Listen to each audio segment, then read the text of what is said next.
Torá. Tá?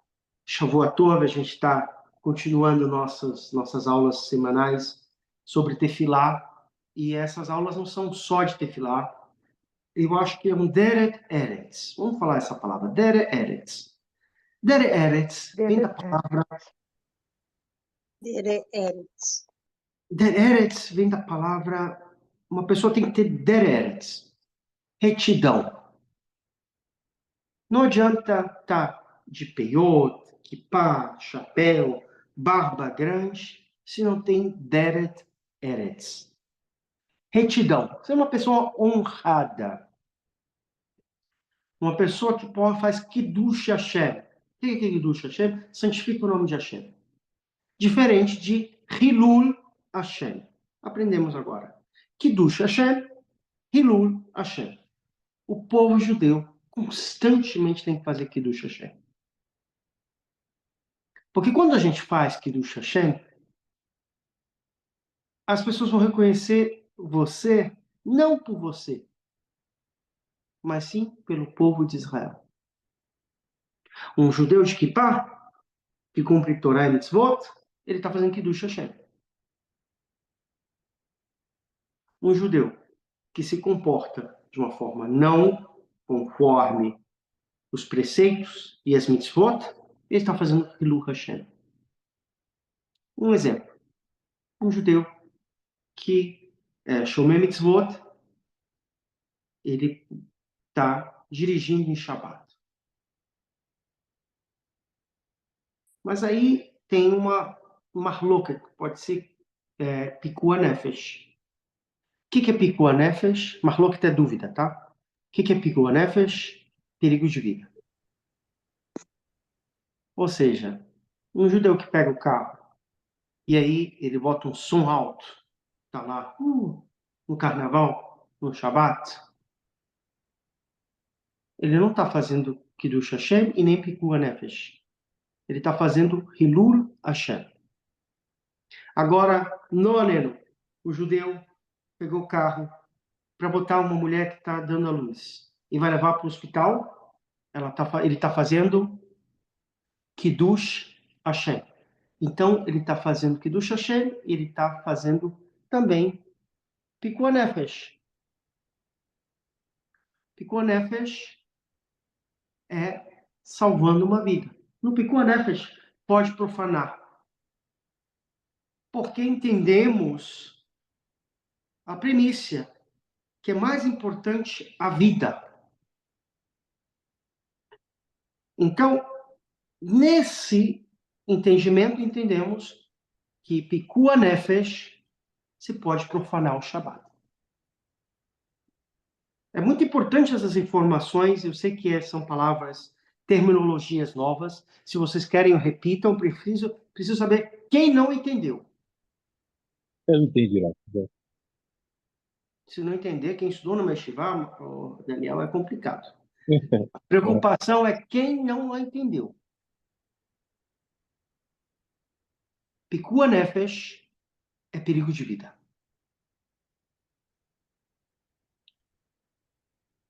Hilul Hashem é santificar o nome de Hashem. Perdão. Kiddush Hashem é santificar o nome de Hashem.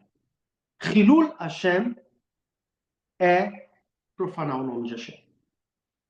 Base isso, a nossa aula hoje, eu quero dedicar para Refuah Shelemah as pessoas que estão enfermas, e eu vou dar uma segular que eu aprendi nos livros, nas histórias do Rabino Israel Abu Hatzira, nosso querido Baba Sali. Eu já falei que Baba, em árabe, é pai. E Sali é o que reza. Baba Sali era o pai que rezava. Na vida a gente precisa de exemplos. Hoje em dia a gente vive uma geração que diz, velho não serve para nada. Não é verdade? Mas a gente nada contra a maré. os nossos velhos, os nossos idosos são as nossas preciosidades. Uma pessoa de idade, um tzadik, um hacham, a gente tem obrigação, quando ele entra na sinagoga, levantar um pouquinho para dar kavod, mérito a uma pessoa de idade. Somente se ele é um sábio de Torá. Se ele sabe rezar. Se é uma pessoa com irat shammai, com temor aos céus.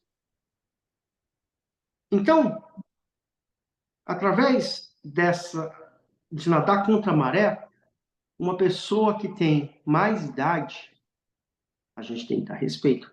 Não por ela, então, certamente pela idade dela, mas se ela sabe Torá, a gente tem que colar nela. Por isso aqui em Israel, quando você vê um rabino velhinho indo estudar, ele está dando aula para um monte de gente. E isso é mais ou menos o que eu quero falar hoje. O fundamental de cada,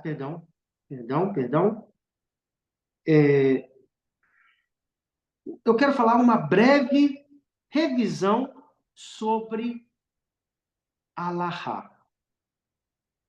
Senhores, a palavra Alahá, em hebraico, vem da palavra Alihá. Quem sabe hebraico sabe o que eu estou falando. Alihá é subida, caminhada.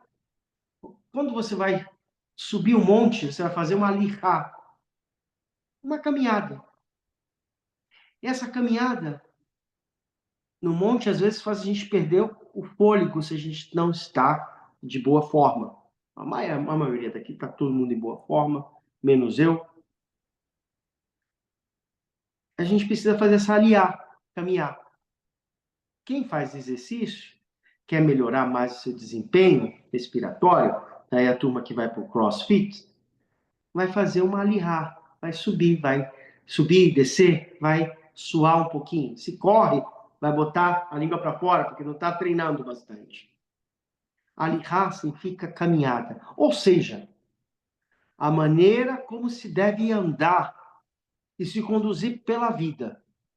Então aprendemos hoje que a palavra alahá vem da palavra, a palavra alahá vem do hebraico alihá, caminhada. Mas como se originou a alahá? Como se desenvolveu? Qual é a sua história?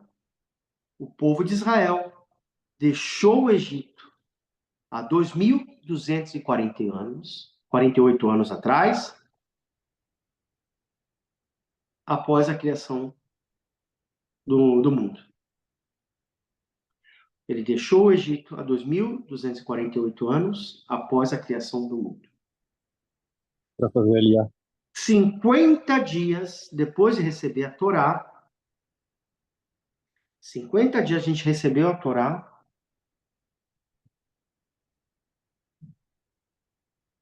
no Monte Sinai. Foi um evento extraordinário. Durante a viagem de 40 anos pelo deserto, ouvimos o ensinamento de um rabino que a gente conhece ele e chamamos ele de Rabeno. Moshe Rabeno. Diz a nossa Torá aqui do Chá que era o homem mais humilde da face da terra.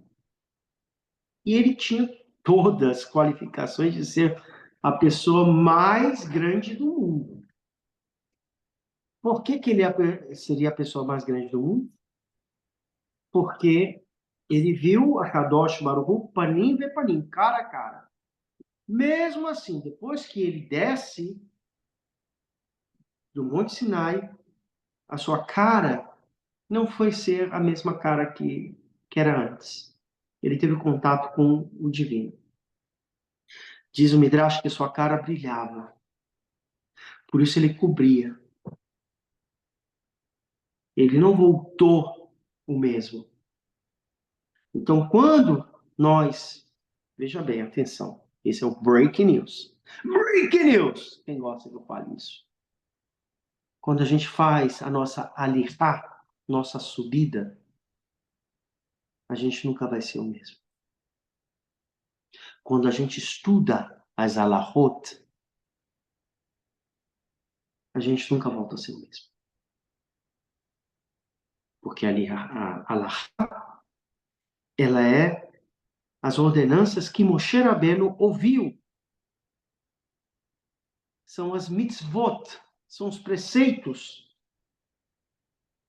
que Hashem, com todos os seus detalhes, das 613 mitzvot, cada uma delas pode ser percebida como se fosse 613 árvores. Só para vocês imaginarem, quem trabalha a terra, já viu uma pessoa trabalhando a terra, ele vai semear semente por semente. E cada árvore, ela vai se desenvolver. Essas 613 mitzvot seriam como se fosse 613 sementes que vão se tornar árvores, que vão criar raízes, tanto para baixo, tanto para cima. E dentro dessas, cada um tem o seu próprio ramo, que simboliza os detalhes da sua própria mitzvah. Os frutos representam o sabor da mitzvah. Estimados Kahal Kadosh, congregação sagrada, a gente chama aqui. Quando a gente conhece as mitzvot, quando a gente aprende ela, a mitzvah de colocar o tefilim, a mitzvah de acender as velas, a mitzvah do Shabbat.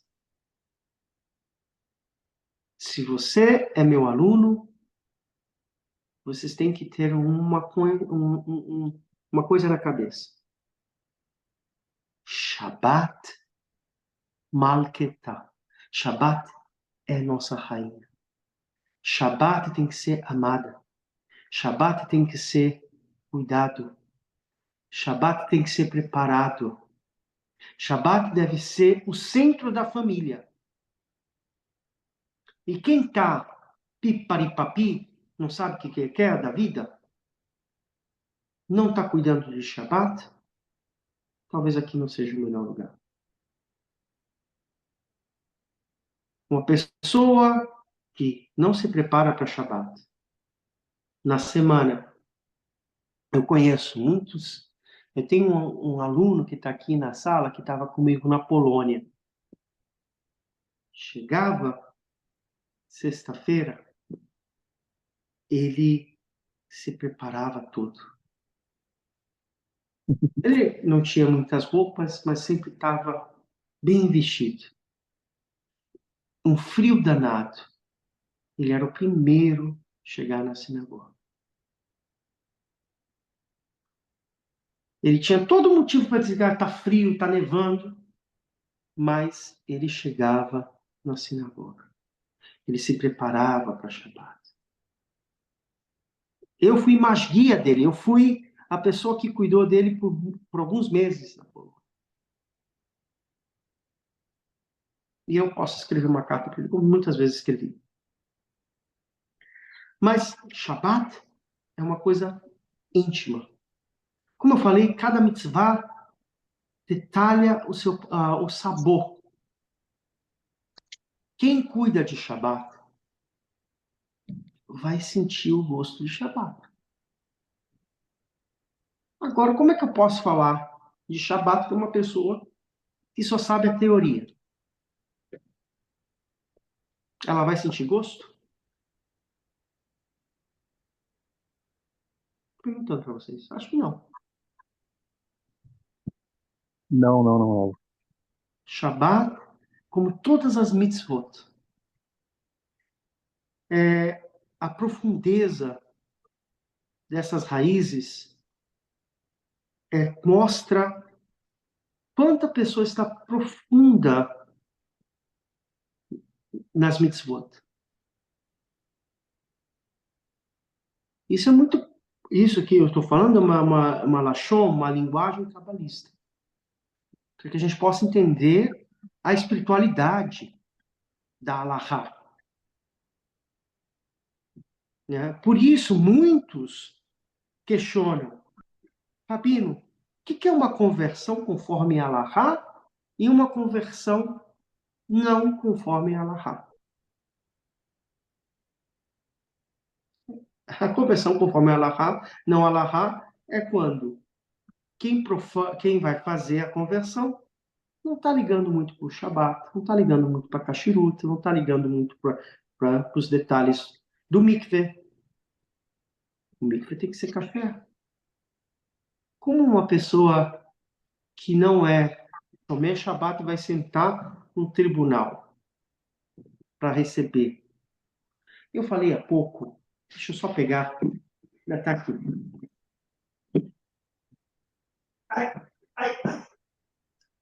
Eu falei há pouco com uma aluna sobre o tribunal celestial, Beit Din Lemala e Beit Din Lemata.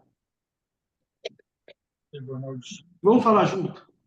Beit Din Lemala Beit Din Beit Din Lemala e Beit Din Lemata. mata. Ou seja, a gente, nesse mundo, a gente precisa dos dois mundos, dos dois tribunais. Se uma pessoa segue a Halahá,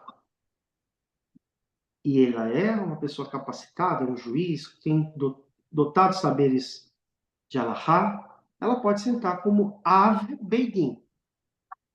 O que é Av Beidin? É um juiz. Ele vai ter que ter alguma coisa publicada, ou ele deve formar rabinos, ou ele é uma pessoa que é um expert em alguma coisa na Halahá. E um tribunal rabínico tem que ter 3 juízes, 3 dayanim. Quando uma pessoa se converte, esses 3 juízes têm que ser pessoas que são shomer Shabbat, cuida de Shabbat, que comem kasher, que têm irat shammai. Então, quando uma pessoa é recebida num tribunal, esse tribunal vai confirmar a Kadosh Baruch Hu jogou a Torá para cá para baixo, para a gente. A Torá não está no Beit Din Lemala. Está aqui hoje, no nosso plano. Então, quando 3 pessoas, 3 juízes, se reúnem para fazer um mishpat, uma conversão, eles estão abaixando Malkut Shamayim. Olha a palavra. Malkut Shamayim, o que significa? O reino dos céus aqui na terra. E aquela pessoa que está sendo recebida, ela está sendo oficializada como judia. Mas, no mundo dos espirituais, aquela alma já é judia. Por isso, quando a gente fala que a pessoa, quando faz Giur, ela, ger que chega aí, um convertido que se converteu, essa palavra fala que uma pessoa já era judia e ela só saiu da gestação para a realidade. Por isso que as questões de conversão é muito sério. E é onde vai ter mais discussões. Vivemos na geração onde na nossa geração, 3 coisas são discutíveis. Primeiro, Kashrut. Como Bet Yosef, Badatz, Rabanut, aqui em Israel, ou em São Paulo, Livem, outras, Ashgahat. Tem discussão. Divórcio, casamento. Tem discussão. e conversão. Voltando aqui no nosso tema, Moshe Rabbeinu escreveu esses mandamentos na Torá de maneira geral, transmitida oralmente as explicações. Assim, a Torá ficou dividida em duas partes. A Torá escrita, como é que se fala em hebraico, alguém sabe? Torá Shibertav. E a fé Meod. E a Torá oral, como é que se fala? Shebel-P. Shebel Pé. Torá oral. A Torá oral, que compreende todas as explicações, segredos, detalhes. Com o passar dos anos, essa parte foram transmitidas de professor ao aluno, entre gerações a gerações, entre Hachamim a Hachamim, eles sentavam um ao outro, um com a Torá escrita e o outro com a Torá oral. E quando a Torá oral se difundiu de geração em geração, dessa forma nunca se perdia todos os princípios do ensinamento, como como eles próprios haviam recebido dos seus mestres até Moshe Rabbeinu. Porém, né, com o passar do tempo, devido ao esquecimento de alguns detalhes, surgiram diferentes versões em cada mitzvah. Começaram as discussões, a insegurança na área da Halahá. Cada vez que aumentava, a gente precisava de quê para resolver esse problema? Um posek. Vamos falar junto. Posek. O SEC. Posek é um legislador. Um legislador, posek.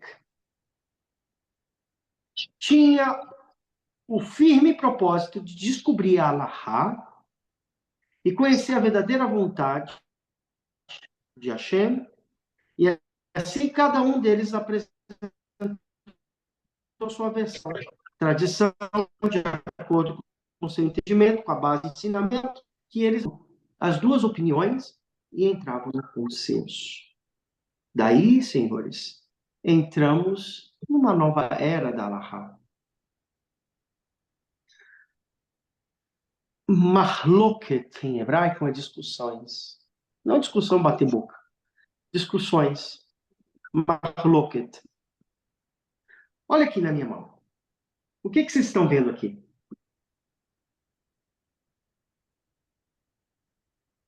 Aqui?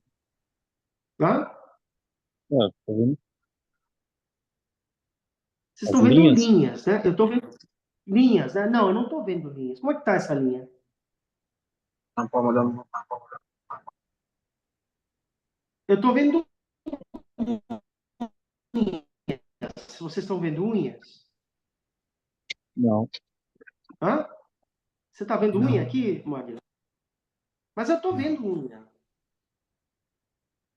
Todo mundo está vendo unha? Eu estou vendo unha. Vamos aqui agora. Eu não estou vendo unha. Vocês estão vendo Sim. unha? Mas eu não estou vendo unha. Como é que eu não posso estar vendo se eu estou vendo a mesma mão? Depende da perspectiva de visão. Isso é mahloket. Uma visão. A mesma visão com um olhar diferente. Da forma mais pachuta, mais simples. Eu estou ensinando para os senhores o que é uma discussão alárrica. E um posek, um legislador, vai ter que trazer a união. Porque senão já pensou, cada um vai criar com a sua opinião. Como é que vai ficar o judaísmo? Como é que vai ficar a nossa Torá? Hasechano. Então, a Kadosh Baruch Hu traz um posek em cada geração e a gente volta novamente a seguir a Alahá. Ele vai trazer investigações, provas, perguntas, e conseguimos, assim, retornar à Allahá original, estabelecida novamente. Cada uma com a base do seu conhecimento. Em cada geração surgem novas circunstâncias, além dos avanços tecnológicos. Vamos parar aqui.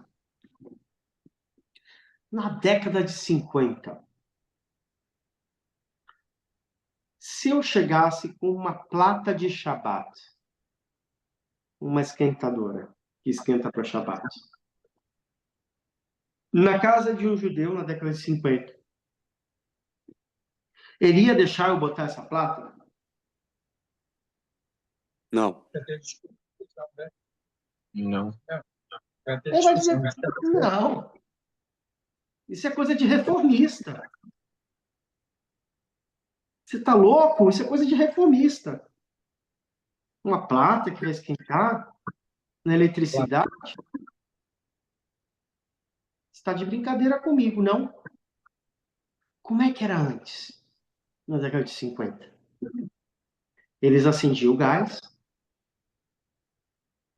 ou geralmente era gás, ou geralmente era a lenha, né? Eles botavam quantidade de lenha que ficasse um dia, e botavam uma placa, uma chapa pegando, chapa quente. E aí se colocava. Isso na década de 50. Até hoje, em muitas comunidades, até São Paulo, se faz dessa forma. Eles chamam flare, os Ashkenazi. Vamos agora voltar para o século passado. Como é que a gente fazia? No Marrocos, eu até botei no grupo dos judeus marroquinos, que na sinagoga, do lado das sinagogas do Marrocos, tinha um fogão grande, todo de barro, com as grelhas, né? 1, 2, 3. E ali embaixo tinha, como se fosse uma churrasqueira, né? Botava a lenha e ligava na sexta-feira. E cada um trazia a sua dafina, que era o seu tchum, o seu ramin, seu ensopado. E era dividido em numeração, número 1, número 2, cada um tinha a sua panela. A família Serruia, a família Azulay, a família Figueiredo, a família Camargo, a família Pereira, cada um tinha 1, 2, 3. Aí botava lá dentro do fogão coletivo. Eles fechavam e tampavam com argila. E aquela argila secava. E ninguém podia ir lá pegar a comida. Eles botavam 1, 2, 3, porque no começo dava briga, né? Eu não sei cozinhar, peguei o raminho do Azulay. Ele pegou o meu, que eu não sei cozinhar. A pessoa treva. E o marroquino não gosta de brigar, né? Então, imagina. E chegava, depois do Shaharit, depois da oração do sábado, ia lá um masguia quebrar de uma forma diferente, a gente chama shinui, aquela porta abria e cada um pegava um cabo de vassoura, alguma coisa desse tipo, e entregava, cada um ia para sua casa comer o seu cozidão, seu raminho, a sua dapina. E assim, vocês entenderam o que é aqui? Como é que se desenvolveu a Allahá? Nessa forma do fogão, a gente só ficou quase 1000 anos fazendo dessa forma. Hoje em dia, pasmem, senhores, sabe como é que está a plata hoje? A plata é de aço, né? Muita gente tem essa plata. Sabe como é que está hoje? A plata hoje está enrolada naqueles plásticos, acho que é plástico, não sei como é que é o nome. Papel alumínio? Não! Sabe aquelas colheres que a gente, tipo plástico, que não queimam? Silicone. Silicone. Hoje em dia, se eu quiser viajar com a minha plata, eu só enrolo ela, boto no copo desse tamanho. Não pesa nada, tudo. Hoje em dia tá assim. Se vai pegar ou não, só o tempo vai dizer. Alahá, o povo de Israel tem que abraçar com a ideia de não profanar o Shabat.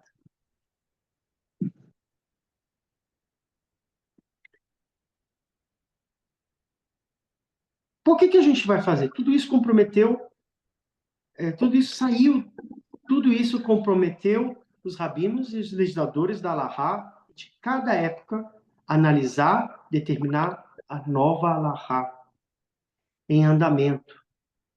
Ou seja, não é que ela vai ser nova, ela vai ser reformada.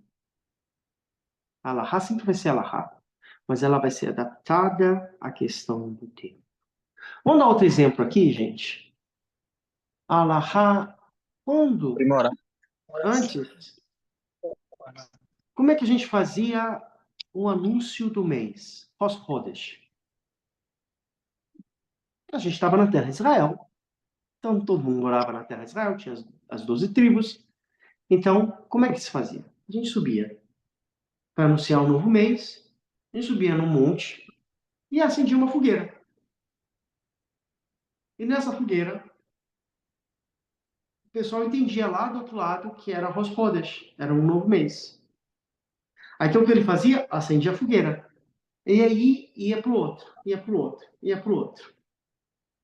Por algumas décadas a gente conseguiu fazer isso, até vier um grupo chamado Caraíta, que não acreditava na Torá oral, começou a boicotar o nosso Rosh Chodesh, começou a acender fogueiras sem ser no Rosh Chodesh. E bananou tudo.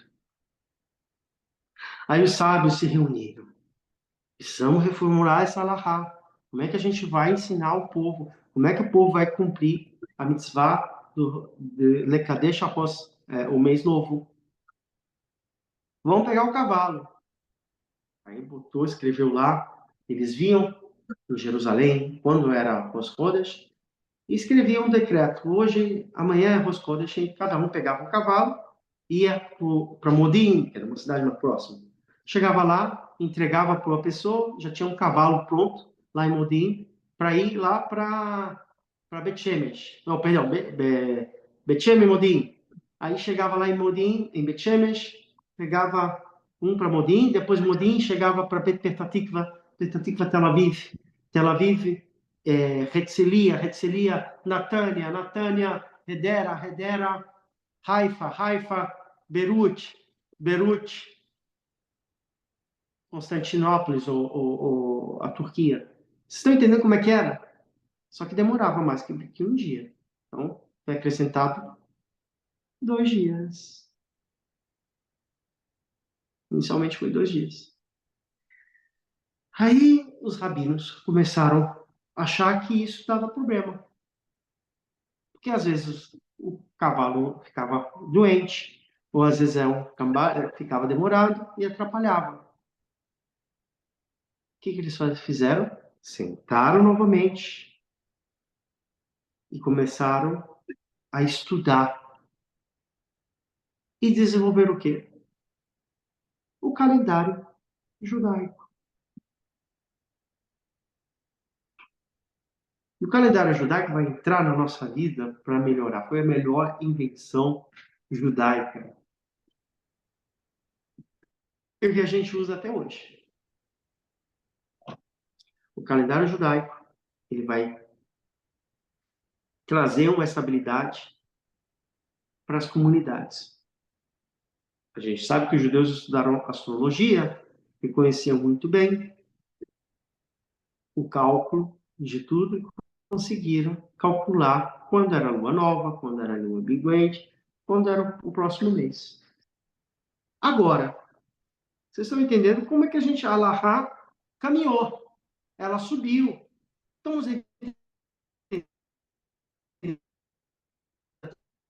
aqui, senhor? Deu uma travada aí. Outra coisa. É importante. Travou um pouco o áudio do senhor. Deu Travou, travada para todo mundo? senhor, o áudio. Travou. Sim, Rabino. Ou até travou aqui onde? também. Foi só umas 2, 3 Eu palavras. preciso entender aonde eu parei. Eu acho que foi quando você. Alahá precisa caminhar. Alahá precisa caminhar. Aí a gente vai entender que o serviço do templo, o templo ainda estava de pé, o primeiro e o segundo, quando a gente desenvolve o calendário. Quando a gente vai ter essa forma de anunciar como que a vida continua judaicamente para que a gente possa cumprir as mitzvot. Vocês estão entendendo passo a passo. Só que a vida não espera. Grandes coisas aconteceram nesse período. Primeiro, os milagres. 2 milagres aconteceram. Quais 2 milagres aconteceram em nível nacional? Que a gente lembra até hoje. Pensem. Hanukkah. Hanukkah e a Femeot. E Pessah. A gente está falando daqui dos decretos dos sábios. Pessah não é um decreto dos sábios. Pessah foi a Shem que deu, não vai mudar. Purim. Purim. E a fé. Então a gente vai botar no calendário os milagres. O milagre de Hanukkah, daqui a pouquinho vamos festejar Hanukkah. E Purim, daqui a alguns meses mais. Veio tomar decisões para comemorar esses eventos e colocar no calendário judaico. Da mesma forma, os infortúnios que aconteceram ao longo dos anos foram adicionados, os quais lembramos que são os ta'anit, são jejuns, Shabe'av, todos os 5 jejuns foram adicionados no calendário. Cada um desses eventos exigiram o mesmo tempo que a Allahá os determinava. Que explicasse todas as alahotas para todos os eventos do nosso círculo judaico. Atualmente, com essa era da high-tech, da tecnologia, que muda constantemente as nossas vidas, hoje em dia, a gente for pensar 20 anos atrás, eu estava em Manaus, 20 anos, 20 anos atrás, a gente nem sonhava ter um smartphone que eu pudesse ter aula com pessoas na Suíça, no Brasil, em Manaus, na Argentina, em qualquer lugar do mundo, em simultâneo.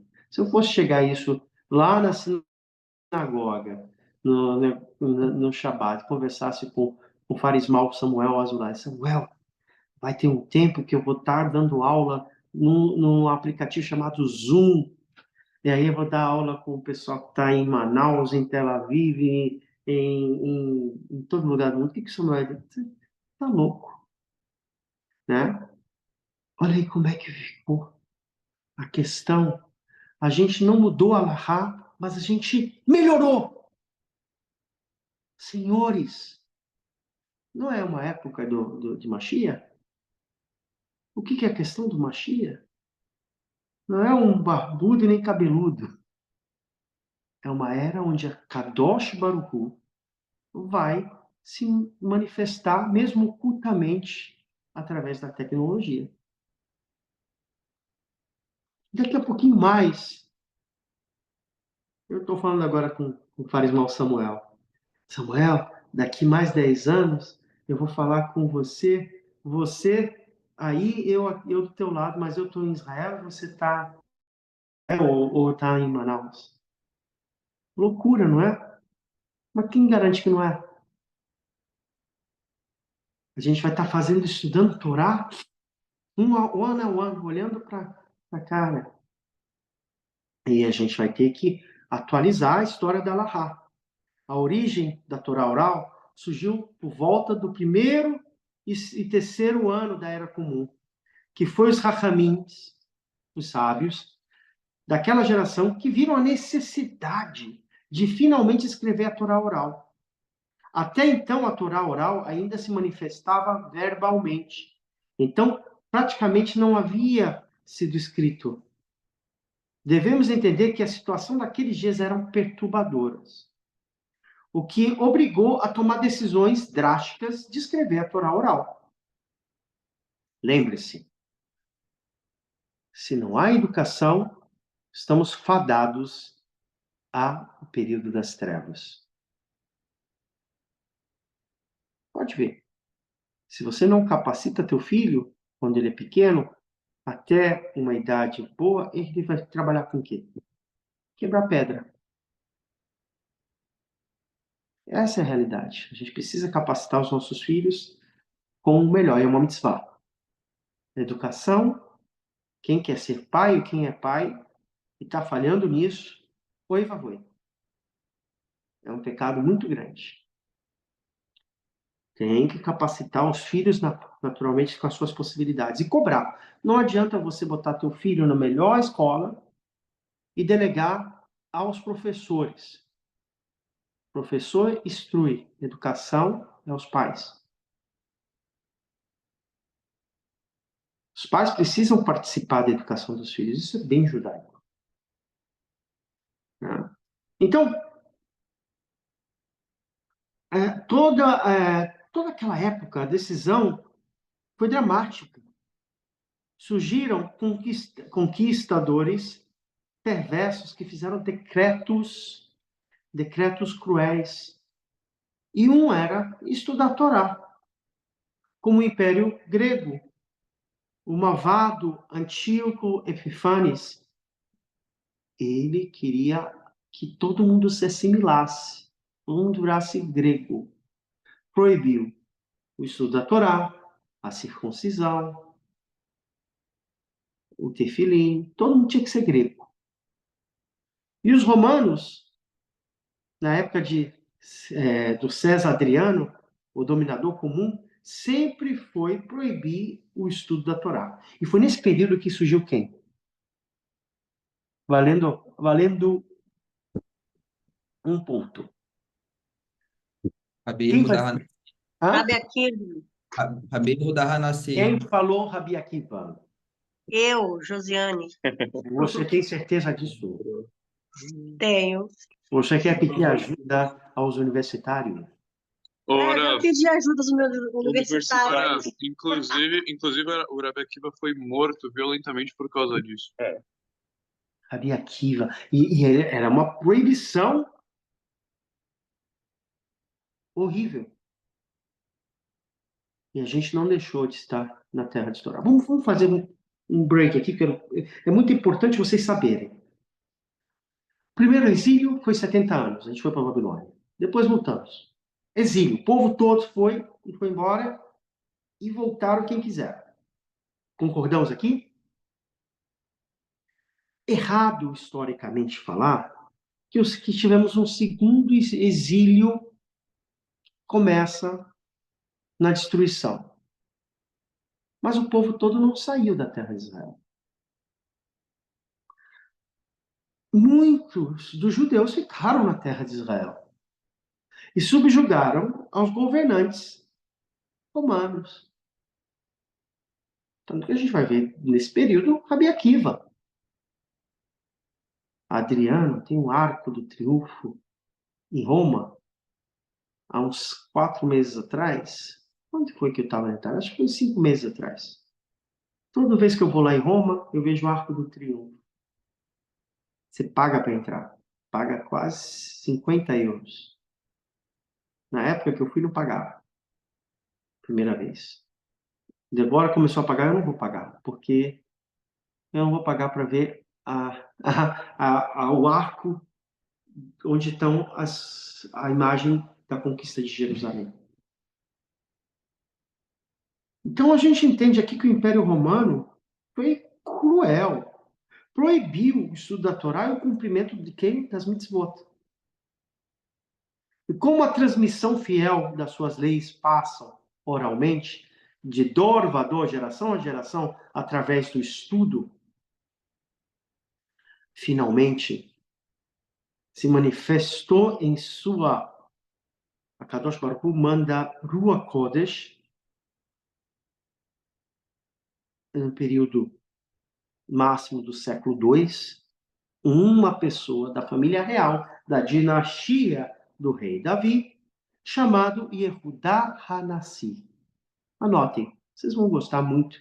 Quem for um bom aluno, vai lá no Google ou no Wikipedia, estudem quem é Yehudá Hanassi. Mais conhecido como Rebbe, não Rebbe do Lubavitch, Rebbe. Esse foi o primeiro, que possuía todos os atributos para poder fazer. Ou it's now or never. Ou faz, ou a gente vai perder a Torá oral.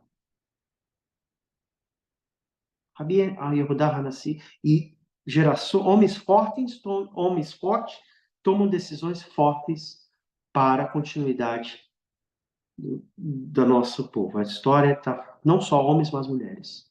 Rainha Esther, o rei Davi, todo mundo precisa tomar uma decisão na vida. Ninguém está aqui de turista. E visto de turista vence, viu? E ninguém pode ficar ilegal. A gente precisa tomar as decisões. O que você quer fazer da tua vida? Como é que vai ser ano que vem? Já está decidido como é que vai ser esse ano, em Rosh Hashanah. Como descendente direto de grandes líderes rabínicos do povo judeu e até do rei Davi, além disso, ele era proprietário de uma imensa riqueza material e gozava de excelente relação entre os governantes do Império Romano.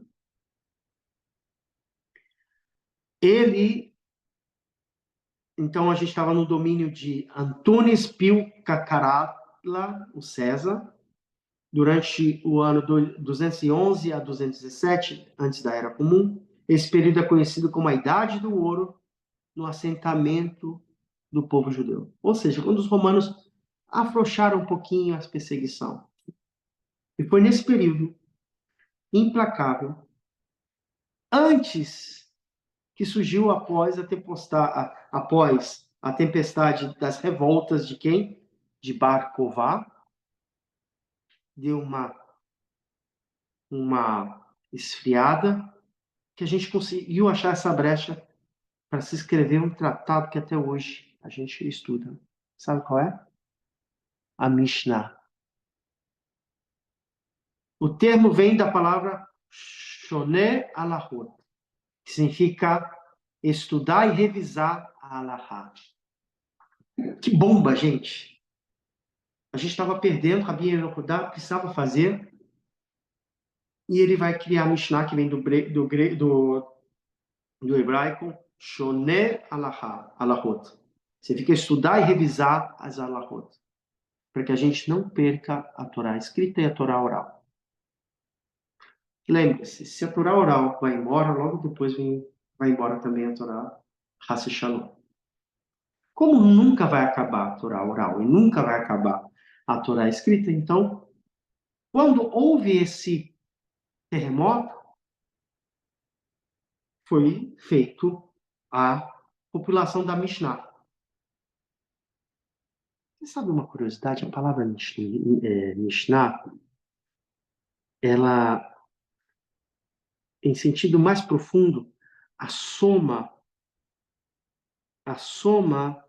das letras da palavra Nishma vai dar da palavra Neshama, alma. E com essa obra ele quis proteger e salvar e fazer prevalecer a alma do povo judeu, a essência do povo judeu. Então, até aqui a gente conseguiu entender um pouquinho o que é Giur Ki Alahá, uma conversão baseada conforme Alahá. Até aqui a gente entendeu, né? Dúvidas? Aula cheia, eu gosto disso. Sério, gente, vocês não têm dúvida? Tá Rabino, tudo... eu tenho uma dúvida, Magno. Por favor, aleluia. Perguntas. A gente sempre ouve falar, todo mundo, a Mishnah é a base do Talmud, ok? Ok, é a base, e o Talmud é baseado em diversas outras partes da Torá oral. Como que isso como que isso se organiza para um raciocínio lógico a respeito do todo? Cara, eu adoro ser professor e a forma de ser professor é escrever um quadro branco ou quadro negro, que agora é branco. Sem... Vocês entenderam? Eu já fiz a brahá, tá? Vou tomar um gole aqui. Amém. Vamos lá. Gostei da pergunta. Vamos lá, gente. Vamos estudar. Mishnah mais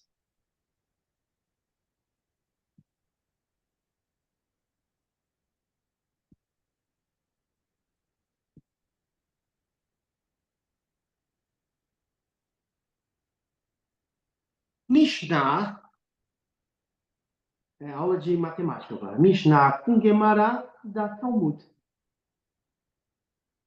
O que é Mishnah? É a compilação da Torá oral. O que é o Gemara? É a explicação dos sábios. E aí vai se fazer nessas duas combinações vai se criar o Talmud, o tratado. São tantos tratados que um vai ser desenvolvido na Babilônia, nas duas grandes estivot da Babilônia, e um vai ser desenvolvido na terra de Israel, que é o Yerushalmi. Então a gente vai ter o Talmud Bavel e o Talmud Yerushalmi, que a gente chama o Talmud de Jerusalém. No decorrer dessas aulas, eu vou me aprofundar mais nisso. A Neshama, a alma do povo, é cuidar das alahot, cuidar da Torá, das mitzvot. Eu não culpo as pessoas, eu culpo a falta de estudo, porque se a gente estuda, ninguém vai tirar isso da gente.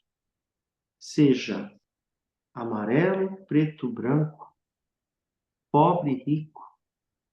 Quando nós temos conhecimento, isso a gente leva, com certeza, aos mundos espirituais. Até aqui a gente para nessa aula, vamos seguir para outras coisas. Tem várias outras coisinhas. Considerações finais, alguém tem pergunta?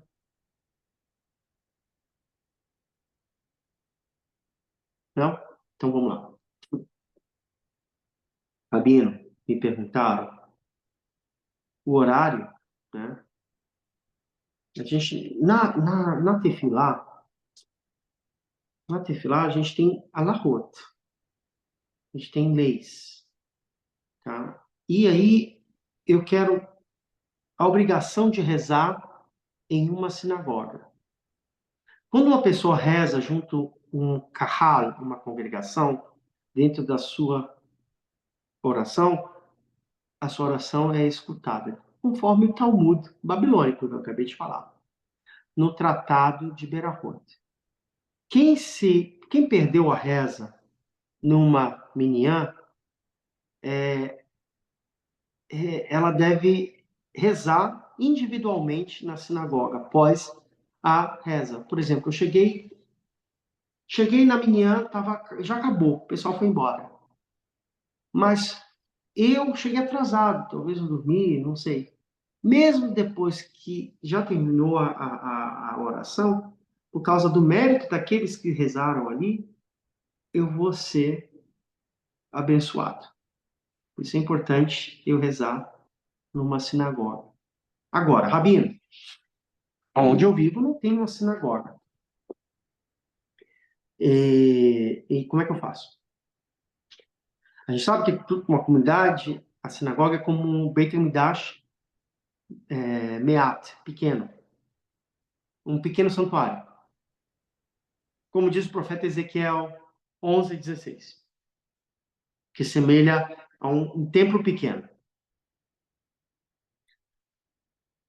Agora, quando uma pessoa não tem uma sinagoga, ela tem a obrigação de rezar sozinha, com uma condição: nunca rezar em um lugar que está sujo,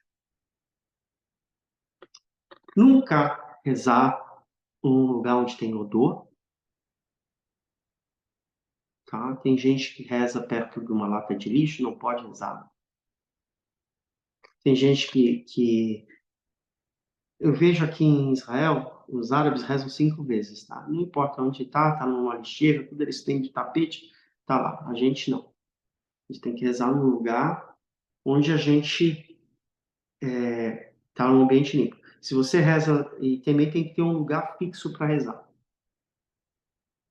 Entende? Na tua casa, você reza na sala, então ali na sala que você vai rezar. O local o ideal é você ter o seu um quartinho onde voltado para Jerusalém e ali você rezar. Se você não tem isso, você acha outras situações. Nunca se reza descalço. Não. Tem que estar com uma sandália, com uma proteção que é leve. Alahá. Tá? Você não pode rezar descalço. Nunca se reza sujo. Nunca se reza antes de ir ao banheiro. Você precisa ir ao banheiro. Tem que estar limpo por dentro e por fora. Tá? Nunca, até mesmo, a gente tem costume que escova os dentes para poder falar o nome de Hashem. É isso que eu ia perguntar. Até mesmo depois, antes de rezar, como eu falei nas aulas passadas, Netilat Yadayim, lavar as mãos. Os coentes faziam isso, mas quem somos nós na fila do pão? Primeiro Daniel Pereira quer fazer a pergunta. O senhor começou, abriu a aula aqui quando o senhor estava falando de Tefilá. Boa tarde. Não estou te entendendo. O senhor está me ouvindo agora? Sim. Consegue me ouvir? Desculpa.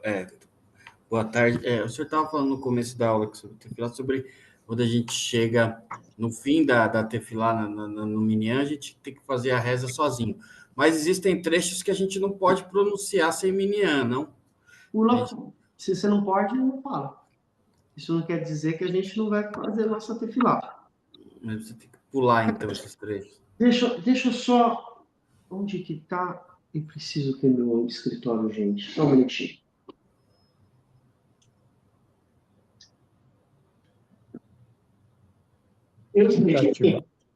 O áudio tá.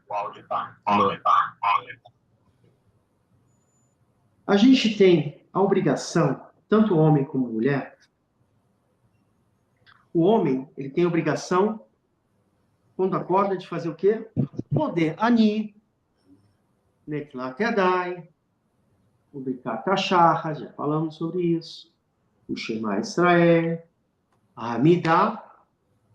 Ele tem a obrigação de botar o Talit Katan, ele tem a obrigação de botar o Talit Gadol, Marloket, tem discussões, mas ambos têm que ser colocados. O Talit Gadol, sempre na Tefilá, no Shaharit. Tefilim, quem é circunciso, ou quem está sendo acompanhado com o rabino. Minha, Shema, Amidah, isso é na Minha. E Shema na cama.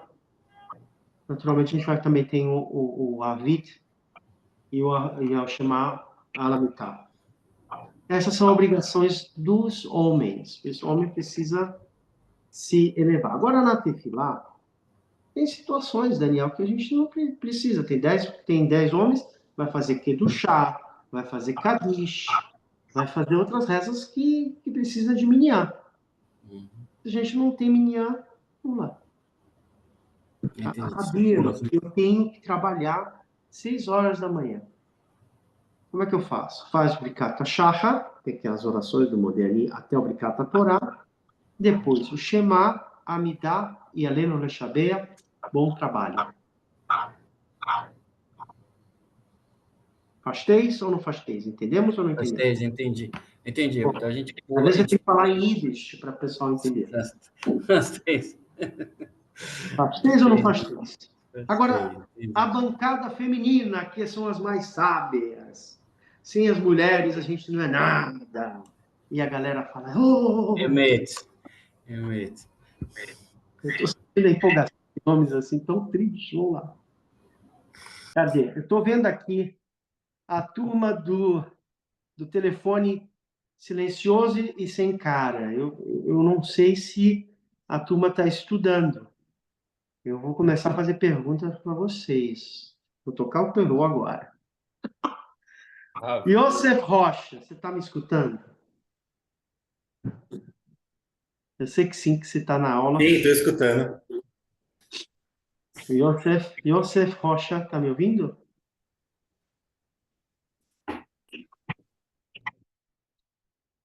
Oi, Rabino, estou sim. Que bom. Estava longe do celular aqui, estava escutando. Então, Abel e Rivka, Henrique, Eliana, Paulo, Carla, Carlinha. Carla! Olá, bancada portuguesa. Estou aqui. Eu sei que sim. Carla, a mulher, quando acorda, ela tem a obrigação de fazer o modá ani, não é modé ani, é modá, porque é feminino. Tem a obrigação de lavar as mãos. Tem a obrigação, tanto homem como mulher tem que fazer o axé, a bênção, quando sai do banheiro. E tem a obrigação de fazer o Elohai Neshama, quando tem o Sidur, está tudo lá. Que quando retorna a nossa alma, o Shema Israel que a gente fez naquela vez, que você fez tão bem, a Amidah e à noite o Kiryat Shema, que é antes de dormir. Deitou na cama, pega. Eu vou dar um costume bonito para você e para o Edilson. Quando tu tiveres com teu esposo na cama, cada um vai com um com o outro. A mulher cobre. Esse é o lado mais romântico, tá? A turma que está casada aí um tempão, né? E quer aquecer o casamento. Minha rainha, minha malcá. Você cobre ela, ela te cobre, e você fala, vamos fazer um Shema junto, minha Neshama, minha alma. Shema Israel, Hashem Echad. Aí quando você faz o Kiryat Shema, o correto é falar todo o texto, os 3 parágrafos, mas se você não sabe, já fez o Kiryat Shema, Baruch Shem Kutone Lovaed, e aí você está entregando a Kadosh Baruch Hu, a tua alma, para que proteja de todas os maus machalot. Tá? Quem faz Kiryat Shema, seja sozinho ou com a esposa ou com o esposo, está se protegendo de machalot, de doenças, de coisas ruins. É muito, é muito bonito, mas eu tenho uma dúvida.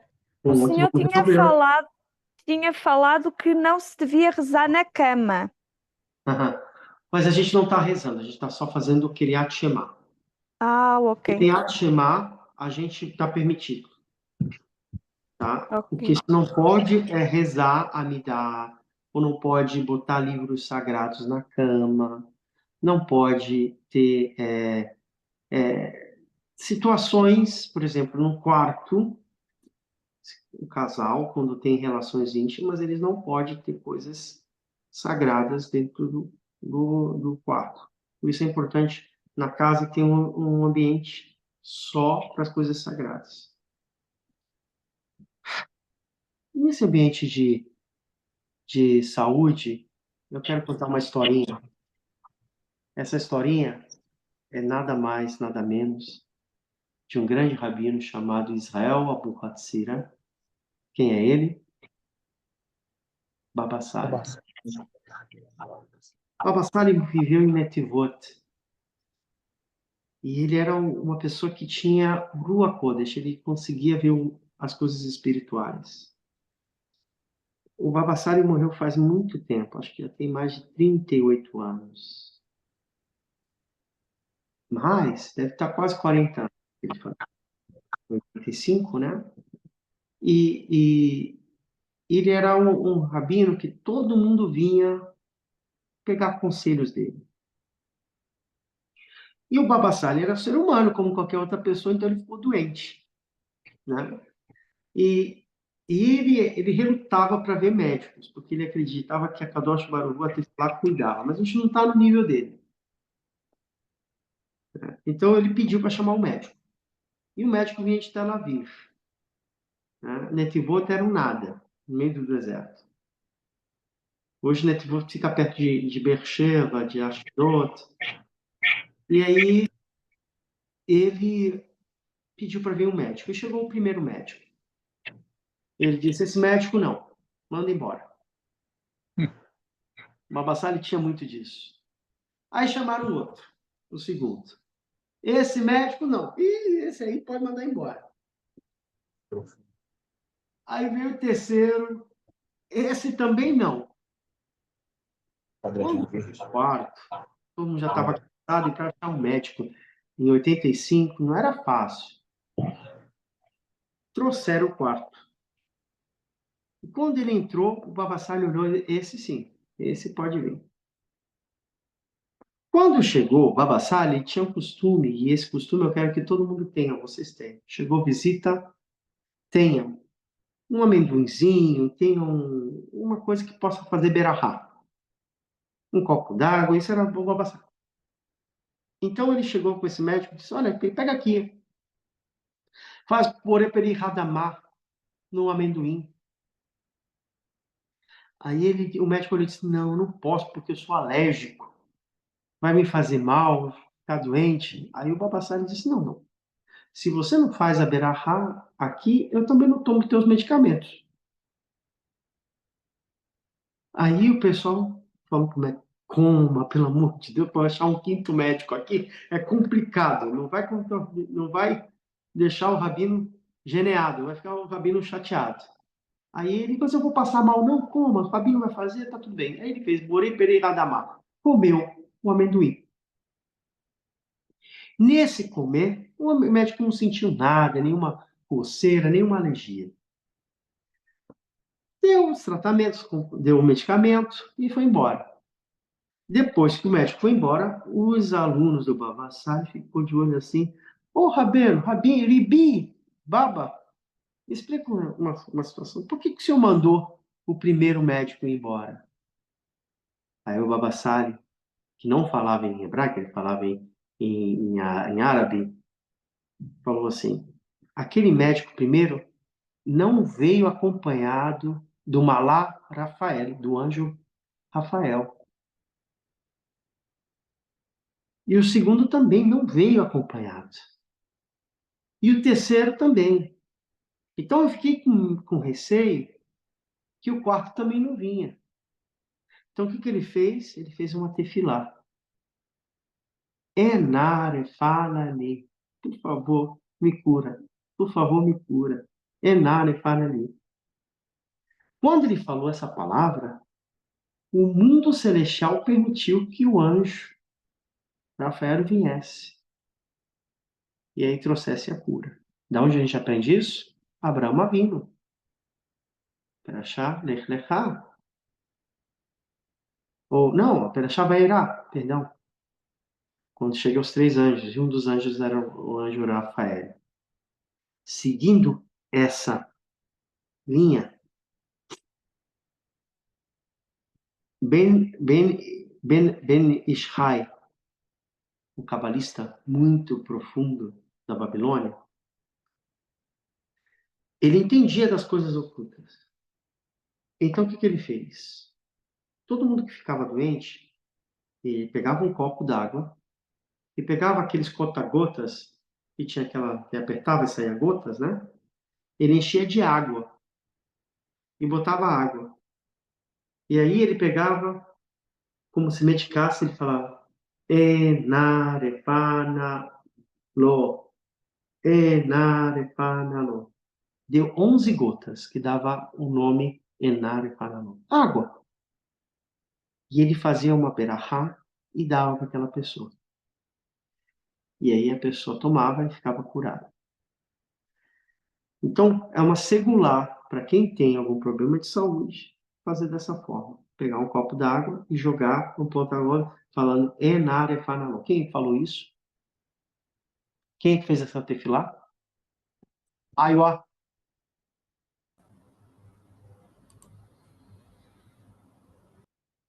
Quem rezou? Enarefanalá. Enarefanalá. Enarefanalá. Moshe Rabbeinu para a irmã Miriam. dele, para Miriam, isso. Então, como não vai ter certo uma singular dessa? Se o Moshe Rabbeinu fez essa tefilá, e aí vi para usar como medicamento. Shehakoni e Reativarot depois. Em mundos espirituais, as coisas, os físicos acontecem nos mundos espirituais. As mulheres têm a mitzvah também, 3 mitzvah diretas, específica todo ano. Acender as velas de Shabbat, chamou Vezahô. Chamou, que é cuidar, Vezahô, que é? E lembrar. As mulheres são as guardiões da nossa fé. Chegou na sexta-feira, as mulheres têm que se preparar para as velas de chá. Depois que preparou toda a casa, que é a casa dela que vai trazer Kedushá, ela que está trazendo Kedushá para a casa dela. E o ápice da entrada do Shabat é o acendimento das velas. É a separação da halá, quando ela vai fazer o pão. E a pureza familiar. Cuidar da nidá, no período que ela está menstruada. Bezat Hashem, que a gente possa entender essas coisas espirituais, que a gente possa estudar mais Torá. Eu não quero simplesmente dizer essa pessoa se converteu porque só estudou o trivial. Eu quero poder contribuir, formar judeus com qualidade, com Irat Shammai, para trazer a Geulah. Se a gente conseguir fazer isso, pouco a pouco, com as nossas limitações, a gente está mudando muito. Chegou naquela parte que a Rita gosta pra caramba. Ah. Peilot, perguntas. Daniel Nagar. Orav, eu queria perguntar uma coisa. Tá me ouvindo aí bem? Tô tentando. Então, olha, assim, há algum caso que a pessoa está na sinagoga, mas ela é isenta de fazer tefilá? Isenta de fazer o quê? Fazer a tefilá? Se ela tá com diarreia, se ela tá com... Não. Ela está na sinagoga. Ela foi para a sinagoga, tá lá, uma pessoa que está lá constantemente, a pessoa vai todo o tempo, só que ela nunca reza. Tem alguma coisa, tem algum caso que pode... O que significa Beit Knesset? Como? O que significa Beit Knesset? Casa de congregação, casa de reunião. Tem gente que vai para a sinagoga e não vai para rezar. Vai para ver o Samuel, vai para me ver. Vai para radrear. Eu tô perguntando Mas o importante é ir, Daniel. Eu tô perguntando porque na sinagoga que eu vou, a pessoa diz assim, que é uma pessoa específica que não faz a reza, todo mundo tá rezando Deixa eu e falar uma coisa, Daniel. Minyan, 10 pessoas. Nem todos os 10 são sadiquim. Às vezes, a pessoa que está rezando, a pessoa às vezes não sabe. Então, o mérito da pessoa poder, principalmente em Lisboa, que o pessoal já é totalmente assimilado na Europa. Tirou o dia para ir para a sinagoga rezar, mesmo que é para conversar, talvez ele não saiba rezar, talvez ele não vai. Então, Pelo mérito dele, a gente olha pelo mérito dele, isso é bom. Ele foi, entende? Talvez porque é por causa do primo, por causa do filho, porque o Razan canta ópera, é muito bonito. Olha, é estranho, Uma mas muitas mitzvah, pessoas não e agora, como é que é o nível? Eu não sei. A mitzvah aí. E a gente não sabe, talvez aquela pessoa tenha um mérito que pode tirar todo mundo da. Por isso que eu falo, nem todo mundo tem barba grande, é rabino, pode ter comido um cavalo e a cauda ficou para fora. A gente não pode, não pode. Raça Shalom, a gente não pode, a gente tem que ir para. Pensando na gente. Pensando que a gente está em déficit. A gente tem que fazer tefilá, pedir que as coisas melhorem, porque talvez com a tefilá muda. Eu achei que tinha algum alahá, alguma coisa assim que protegia. A gente quer. O problema é que a gente quer nossas sinagogas como se fosse aqui em Jerusalém ou na terra de Israel. Esquece, isso não vai acontecer mais, já aconteceu. Quer Torá, vem para a terra de Israel.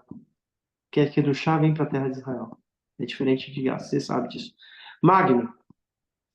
Rabino, por acaso o colega o Daniel acabou de perguntar, né, da pessoa que fica lá no fundão da sinagoga, e eu me lembrei de uma história, acho que é de um rabino, do Baba Sali mesmo, né, que alguém foi para ele e disse, pô, mas esse camarada vem na sinagoga, ele fica quietinho lá no fundo, às vezes eu vejo que ele até cochila. E aí o Baba Sali disse, se você soubesse que a grandeza dele, mesmo ficando quietinho lá atrás, sem falar uma palavra, os méritos, os merecimentos dele, que ele via, né? Ele via igual ele viu que o Que anjo o não anjo, foi junto. o anjo Rafael. Que o anjo não foi junto, ele via. Ele disse, se você soubesse a grandeza, nós temos que torcer para que ele venha sempre e fique sentadinho, quietinho lá atrás, que ele leva a alma de todo mundo. É isso aí. Já ouviu falar dessa história? Azak Baruch. Gente, foi bom para vocês.